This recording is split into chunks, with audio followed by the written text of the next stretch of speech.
Today we have a nuclear revenge involving a government official. We'll get into that in a bit, but first, how I got my perfect teacher jailed. Straight blonde hair, legs so long that they seemed to go on for miles, and eyes as blue as forget-me-nots. These were the striking features of the lady who ruined my life. It all began halfway through my freshman year at college. I'd just come to terms with the fact that college wasn't even half of all it was made up to be. The stress of juggling schoolwork and a job, for independence, was seriously getting to me. Also, I'd recently dumped my cool boyfriend because he turned out to be a cheating jerk. Due to an email, nicely encrypted threats of leaving the honor college, from the student advisor, I was grudgingly walking into my first French language class. I didn't want to be there, but as the friendly mail said, I might have to give up my spot in the honors college to more deserving students if I didn't broaden my range of courses. Spanish wasn't an option. That was where all the disgusting predatory boys gathered to ogle at the attractive Hispanic and apparently oblivious teacher.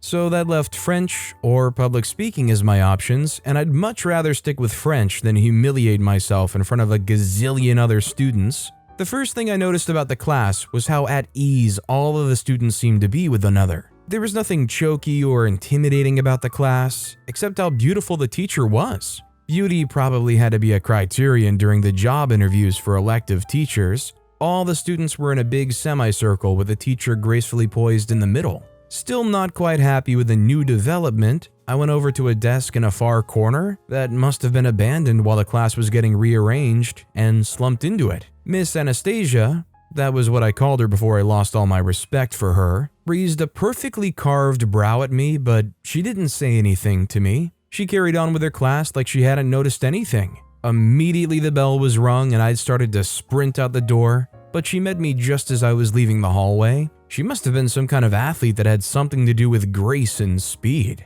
"Coucou, chérie," she said. "May I have a second of your time, please?" "That's all right," I said, because I didn't have the heart to be rude to any of my teachers without reason. "Delightful," she giggled. "I see you're new to my class. I'm Anastasia, and you are Bethany George. It's nice to meet you." She raised that perfect brow again. "Really? 'Cause you could have fooled me that you'd rather be anywhere but here with that frown." My face automatically relaxed into an embarrassed smile. "I'm sorry about that," I started to say, but she cut me off. "Nonsense," she said with an understanding smile. "Just give my class a little bit of a chance, will you?"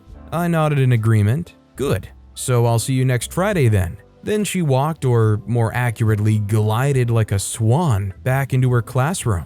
The next Friday, I went to her class a bit earlier and discovered that I was the first student to get there. Anastasia looked up from the book she was immersed in and broke into a brilliant smile when she saw me. "Beth, darling, ça va?" "I'm fine, thank you," I replied. "No, in French, mon amour," she insisted. "I've gone through your records and I know that it shouldn't be hard for you. The rest of my class should even be prepared for a challenge, since you decided to join us." I blushed at the compliment and mumbled the answer in French. "Darling," she smiled. "Confidence is as important as knowledge when you're learning any language. But never mind," she went on, putting her book away. "We have plenty of time to work on that. Now, I have a class in 10 minutes, so you have to help me set up."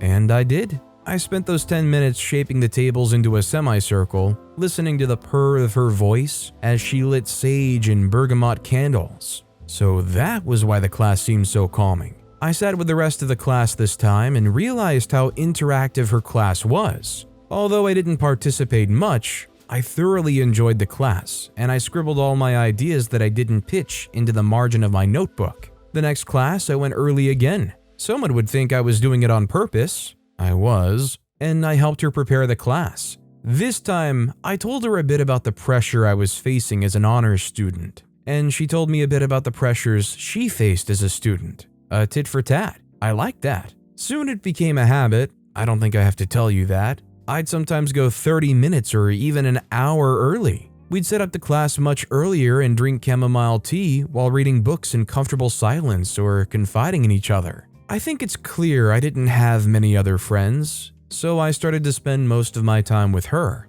We'd even meet off campus on weekends and see movies together, mostly French, or visit the parks. There were many perks to being friends with her though. She was decidedly cool. She let me use her car to stay in the library past midnight, and she was in her late 20s. so we could use her ID to get into clubs on Sundays. Also, I was an honors student, and by definition, we don't take our classes trivially once we've made up our minds to ace them. So I started to dissect French and bother Anastasia with a million questions on conjugation, and why the words sometimes sounded horribly the same in listening exercises. Almost 3 months after we'd gotten close, we started to meet up at her place. She shared an apartment with her Italian foster brother, Alessandro, to work on my oral French, and generally just have fun. Alessandro was equally dope, and it didn't hurt to have someone with an even worse French accent than me around. Now we're getting to the dark part. Alessandro was pretty, and I couldn't deny that I'd noticed, but I could never see him as anything more than her brother, because not only was she my friend, but because she was my teacher first. Stereotypically, Italian boys are huge flirts, and this one wasn't any different. He'd wink at me when he walked into the room, or publicly announce that I looked hot, even in front of his girlfriend Layla, but it didn't bother me. It was just friendly flirting, like the one where your male friend just jokes around with you. But you both know that they could never mean it, or so I thought. I began to feel creeped out when he started replying to my Instagram stories with fire emoji and heart eyes. Eventually, I was forced to show our chats to Anastasia when he texted that he had feelings for me in clear, understandable English. So I was quite confused when Anastasia lashed out all hurt and angry at me for trying to throw dirt on her brother's name and cause a rift between him and his girlfriend. She was so upset with me that she refused to speak with me, even during classes. She'd glide past me like I was invisible, and the whole class, who'd become acquainted with our budding closeness in the past few months, didn't fail to notice it. Her silent treatment obviously got to me, and I wanted her to forgive me because I missed her desperately. After a particularly heart-wrenching class where she conveniently forgot how much I loved doing extra mark assignments and assigned everyone who indicated interest except me, I knew I had to make things right, or my grade was going to suffer for it too. Before I lost my gut and gave up, I took the bus to her apartment, only to find it locked. I wasn't going to waste a journey, so I retrieved her spare key from under her welcome mat and let myself in. Almost an hour into practicing my apology speech, someone walked in. But it wasn't her. It was a 6'2" tanned body that would make Calvin Klein models jealous. It was Alessandro. I looked past his beautiful face and was hot on my heels and headed out the door, but he stopped me. He apologized for every inconvenience he'd caused and said he'd make it up to me. Then he told me that he didn't love Layla anymore, and started to profess deep emotions that he clearly didn't have for me, which was a gigantic red flag, but I didn't leave. I stayed there trying to convince him to say everything he'd just said to Anastasia so she'd know I wasn't lying. Abruptly, he kissed me, and I tried to fight him off, but he was stronger and started to mess with the buttons on my shirt, and that was when I started to panic. Just when he'd almost taken the shirt off, I grabbed a ceramic vase and broke it on his head. His head must have mainly been intended for decoration, or I must have used way too much force because the ceramic actually cracked his skull. As you may suspect, Anastasia was furious at me, and when his family pressed charges against me, she testified against me in court. But that wasn't what hurt me the most. What shattered my heart was the fact that she blatantly denied ever seeing him make any advances toward me. Alessandro had cleared his Instagram chats long before I even damaged his skull, so I desperately needed her testimony in my favor. But right there, when my life was hanging in the balance, she betrayed me. Luckily for me, I was let off the hook with some community service, anger management sessions, and the bill for his brain surgery. Anything was better than jail time. Sadly, my quest for independence was delayed, as I had to ask my mother for the money to pay the bill, but that didn't really hurt. Neither did the community service or mandatory therapy sessions, because my mind was in one place while my body was in another. Every single thing inside of me had only one goal, and that was to see Anastasia and her brother suffer. How could she do that to me? We were friends and she was a woman too. How did she sleep at night knowing that she let a man get away with attempted you-know-what in the name of family? At school, I was known as a liar and a psychotic girl who made up stories and broke people's heads.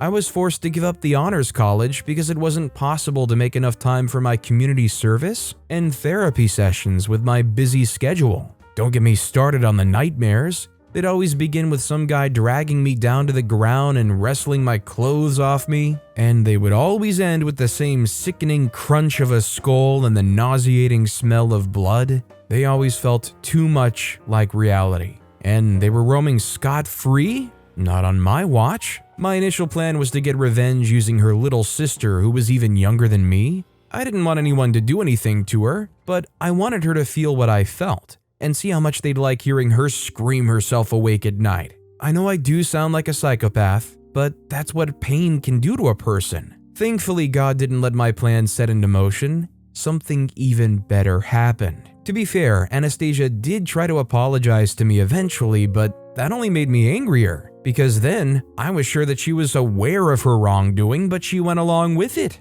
On a Thursday evening, when I knew Anastasia would be caught up in a faculty meeting and Alessandro was away with his friends in Italy, I'd stalked his Instagram. I slunk into their apartment. They were foolish enough to leave their spare key under the mat. I'm still not sure what exactly I was looking for. I just needed some information on the mystery sister. All I knew about her was that she was named Eve, she was younger than me, and they loved her very much. And I got all that information from my past conversations with Anastasia and Alessandro. Her social media presence was vague. There wasn't even one picture of her there. After a very frustrating search, I was about to make my way out of the house when I noticed some important-looking folders sitting on their bookshelf. I thought I'd just give it a brief look and be on my way. I was snooping more out of curiosity than vengeance at that point. I honestly wasn't expecting to see anything out of the ordinary. You can tell I was double shocked by the information those folders possessed.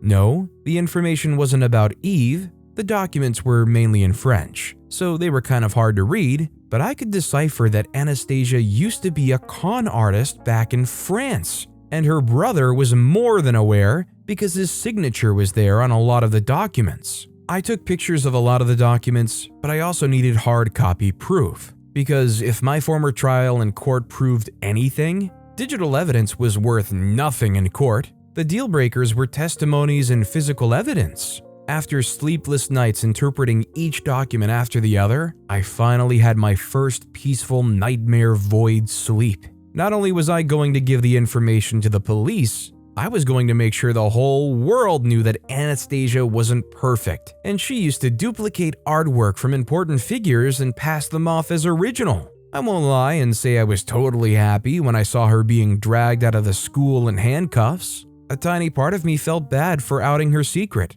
but she deserved it, and so did her brother. I'd never seen her as defenseless as she did during her trial. She was convicted of fraud and had to do time. I tried visiting her once, I don't know why, and all I could see in her eyes was hollow emptiness, which was exactly how I felt after her brother messed me up.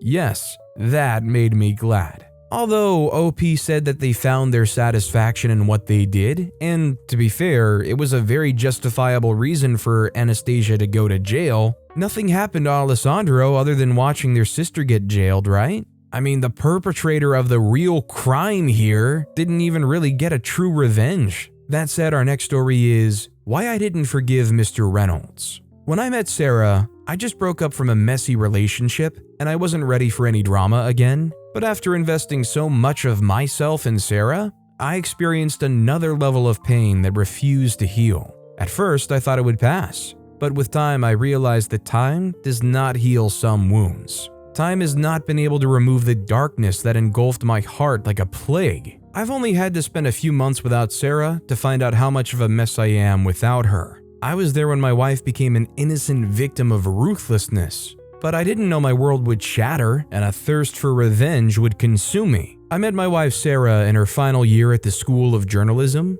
I can still remember her happy demeanor and her hope-filled eyes the day I bumped into her. The day I'd met her, I'd gone to the school to check on a distant aunt. Sarah, on the other hand, was rushing to meet up with a friend whom she'd planned a train trip with. I was looking, but she wasn't looking up, and then boom, we collided like an erupted volcano. Thank God I was able to save her from hitting the ground. I can't describe what I felt, but it was more like an electric shock. When she bent to pick a few items up that were already scattered on the floor, simultaneously I bent to pick those items up too. But I was faster than her. I picked up the items and handed them over to her. To my surprise, she chuckled and I laughed. That laughter was the beginning of happiness and misery for me. After that funny scenario, she was back on her feet and I saw her speed off as if there was no interruption at all. I chuckled a bit. I couldn't stop to wonder why she busted with so much energy and why she sprinted like an antelope. When I got to my aunt's office, I couldn't concentrate. I kept reeling at the weird experiences I'd had hours before. I also noticed that I felt a strange nudge to go outside.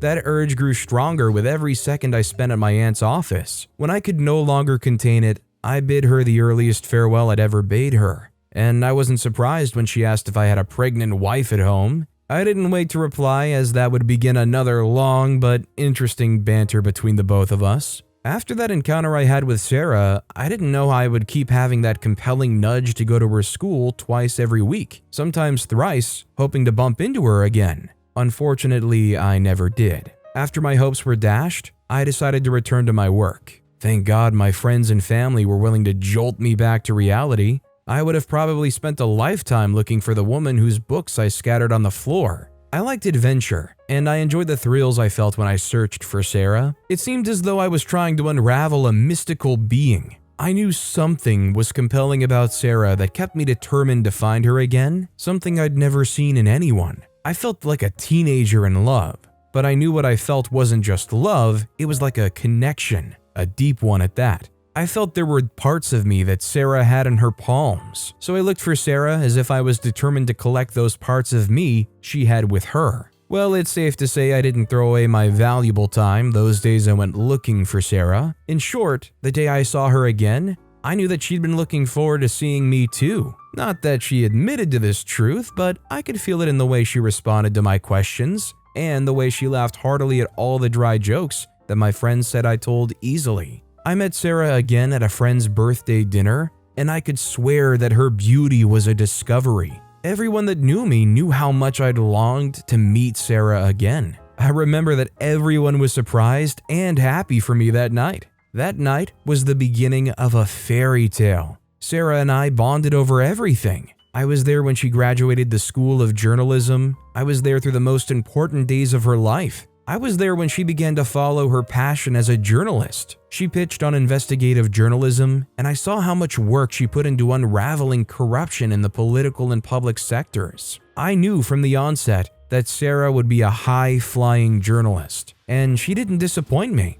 She grew in leaps and bounds. It was no surprise when she became a big shot in less than 5 years of practice. Then, on the 6th of April, Sarah stumbled on a strong piece of evidence against a strong political figure in Atlanta, Mr. Reynolds. Mr. Reynolds was a prominent government official who was outstanding in diverting public funds and engaging in subtle corrupt practices. He was powerful, and his name sparked fears and caution. When Sarah stumbled upon a huge shred of evidence exposing this high-ranking government official's involvement in a web of deceit and corruption, she was determined to uncover the truth. She pursued the story relentlessly, unaware of the danger lurking in the shadows. I didn't know Sarah to be a coward or someone who could be intimidated in any form, but I didn't feel good about her resoluteness in that story. As usual, she found a way to dismiss my fears because she was convinced she was under some sort of protection, and she had in no way violated any human rights.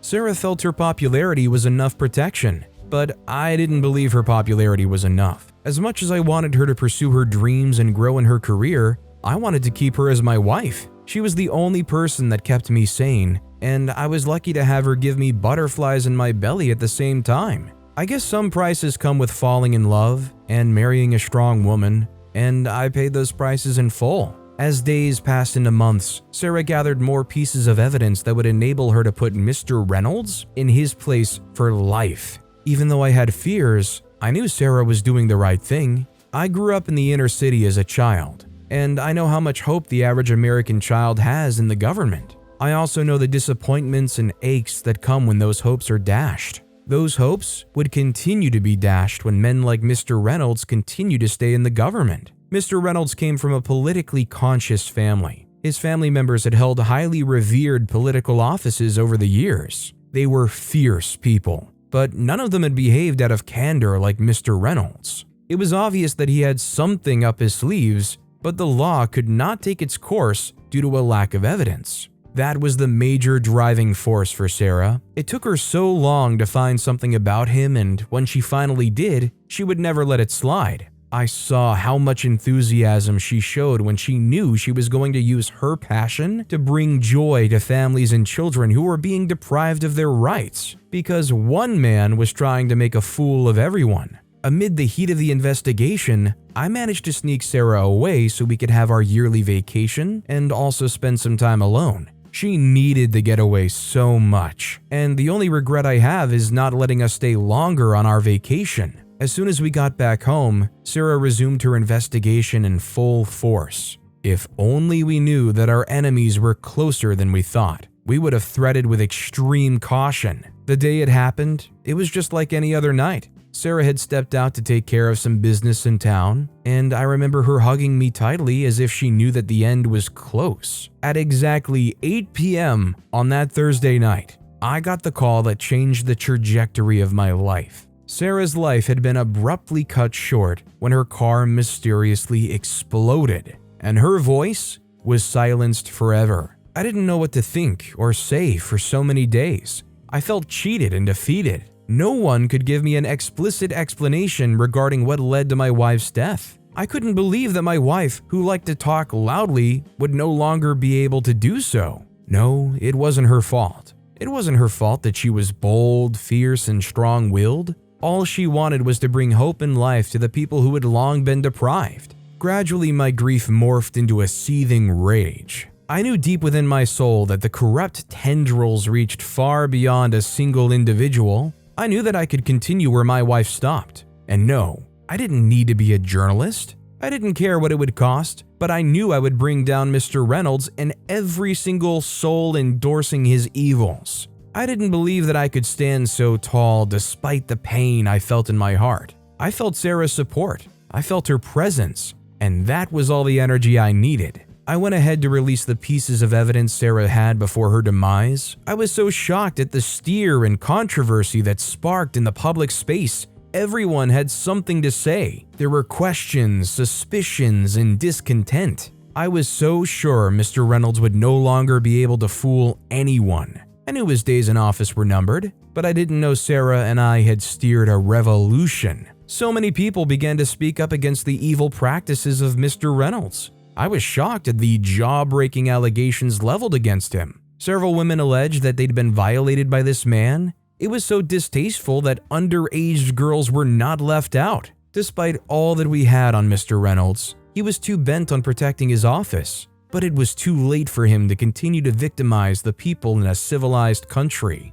So many people began to gather in front of the government house, claiming for Mr. Reynolds' impeachment. In the heat of the moment, a woman who had been violated by him granted an interview where she recounted the traumatic experiences she had with Mr. Reynolds, whom she described as a tyrant. It was so bad that her husband, who worked for Mr. Reynolds, was mysteriously killed, after which he began to make overtures at her. She claimed the incident caused her a series of panic attacks, which she has yet to recover from. So many people had something to say about Mr. Reynolds, but no one had anything good to say about him. The agitation for his impeachment increased, and the legislation had no choice but to concede after a series of seating and investigations. The atmosphere after his impeachment was joyous. There was widespread celebration all over the state. To be honest, many people who gathered at the government house cried tears of joy. It wasn't just the end of a bad reign. It was the beginning of a revolution that would stand the test of time.